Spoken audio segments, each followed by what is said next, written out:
todos bem-vindos ao canal TV CE Ahá. Antes de iniciarmos o programa de hoje, clique em gostei, se inscreva no canal e compartilhe para ajudar a divulgar os seus conteúdos. Hoje nós vamos estudar sobre os meios de conservação, das perguntas 704 a 710. Na pergunta 704, tendo dado ao homem a necessidade de viver, Deus lhe facultou em todos os tempos os meios de o conseguir? Kardec, preocupado, querendo saber se Deus realmente deu todos os meios para que o homem sobreviva na face da Terra, tenha como viver na face da Terra. E eles respondem que sim, e se ele os não encontra, é que não os compreende. Não seria possível que Deus criasse para o homem a necessidade de viver sem lhe dar os meios de consegui-lo. É essa a razão porque faz que a terra produza de modo a proporcionar o necessário aos que a habitam, visto que só o necessário é útil, o supérfluo nunca o é. Deus sempre dá todas as condições para que o homem sobreviva, para que o homem viva bem na face da terra.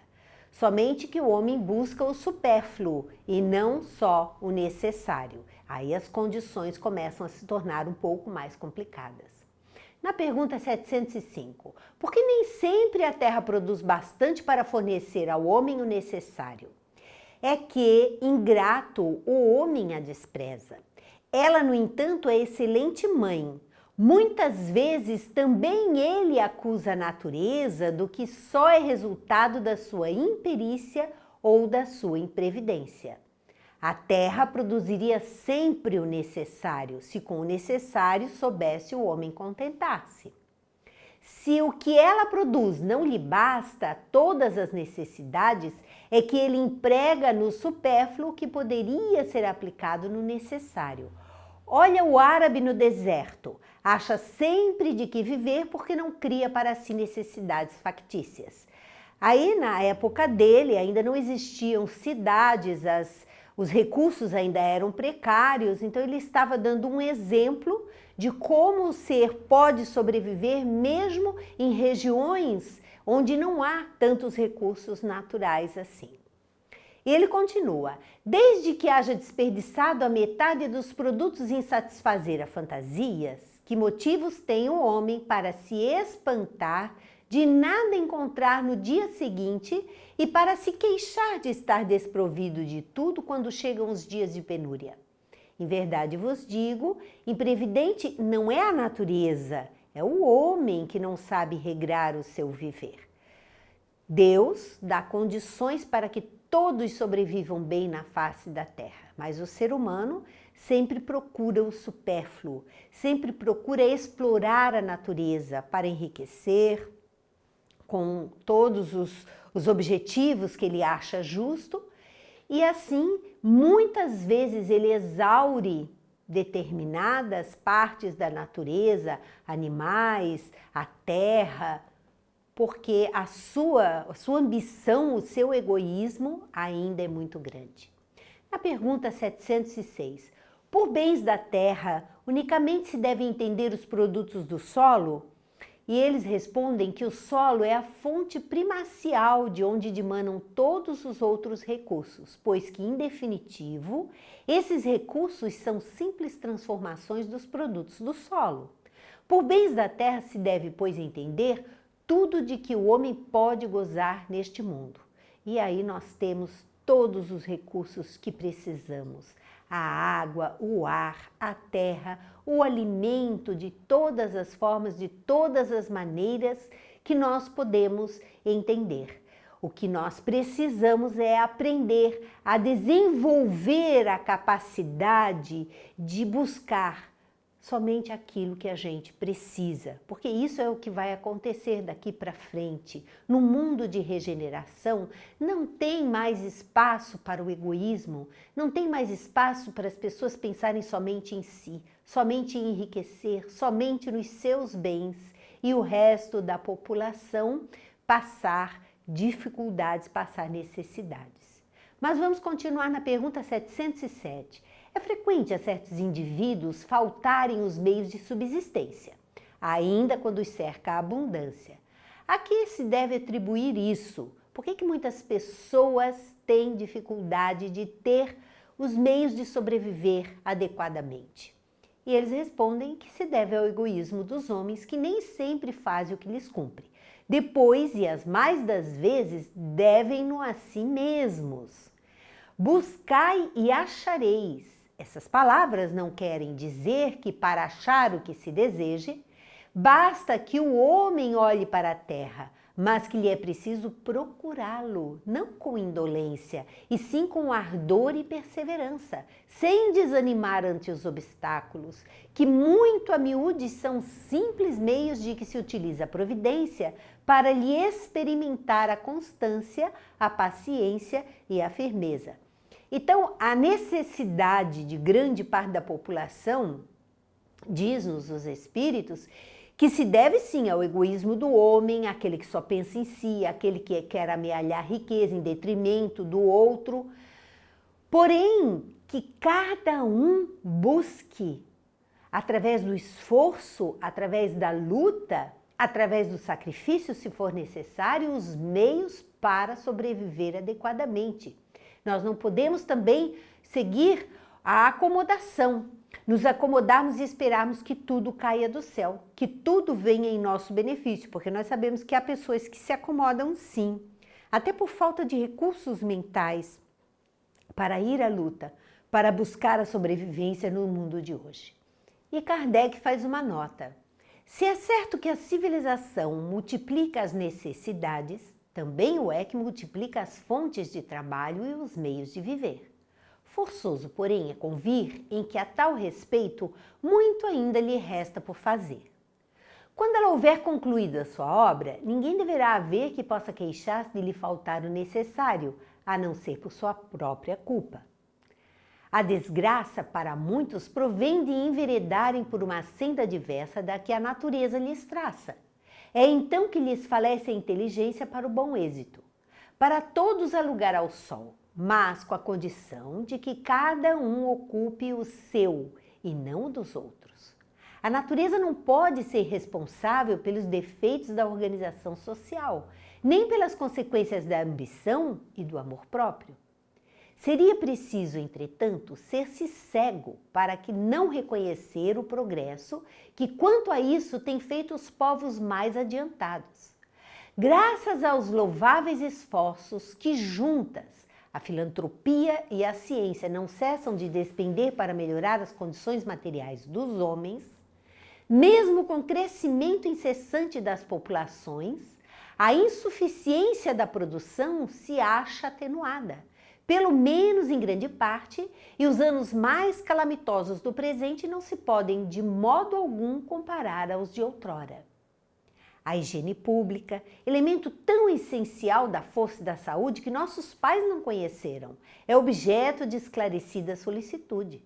O infortúnio e o sofrimento encontram onde se refugiem. Por toda parte, a ciência contribui para crescer o bem-estar.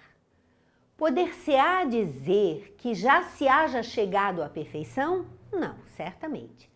Mas o que já se fez deixa prever o que com perseverança se logrará conseguir. Se o homem se mostrar bastante sensato para procurar a sua felicidade nas coisas positivas e sérias, e não em utopias que o levam a recuar em vez de fazê-lo avançar. Kardec nos alertando que a ciência ajuda, ela está se desenvolvendo e está realmente, hoje em dia, com todo esse desenvolvimento tecnológico, científico, nós vemos que a cura para muitas doenças, a ajuda na saúde pública, todas as leis que nós temos, todo o amparo àquele que trabalha, àquele que tem menos condições, está crescendo e vai crescer cada vez mais. Nós precisamos acreditar que a Terra realmente está se transformando e colocarmos o nosso pensamento positivo, ajudando a espiritualidade superior que está regendo esse trabalho de transformação do planeta e ajudarmos no que pudermos, nos trabalhos voluntários aos quais estamos engajados, da forma que pudermos ajudar nas profissões, em qualquer setor da sociedade a que formos chamados a trabalhar, nós teremos condições de servir e de auxiliar nesse desenvolvimento do planeta. E na pergunta 708, não há situações em que os meios de subsistência de maneira alguma dependem da vontade do homem, sendo-lhe a privação do de que mais imperiosamente necessita uma consequência da força mesma das coisas? Quer dizer, não há pessoas que realmente tenham privação de tudo? E eles respondem, é isso uma prova, muitas vezes cruel, que lhe compete sofrer e a qual sabia ele de antemão que viria a estar exposto. Seu mérito, então, consiste em submeter-se à vontade de Deus. Se a sua inteligência nenhum meio lhe faculta de sair da dificuldade, se a morte vier colhê-lo, cumpre-lhe recebê-la sem murmurar, ponderando que a hora da verdadeira libertação soou e que o desespero no derradeiro momento pode ocasionar-lhe a perda do fruto de toda a sua resignação. Há pessoas, sim, que vêm para passar determinada prova ou até mesmo expiação em relação à miséria, a passar falta das coisas mais básicas na vida. E essas pessoas, quando passam por essa situação de maneira resignada, com paciência, com tolerância, com fé, com determinação, com certeza sairão dessa encarnação muito mais livres de todo o peso que tinham ao entrar nessa encarnação.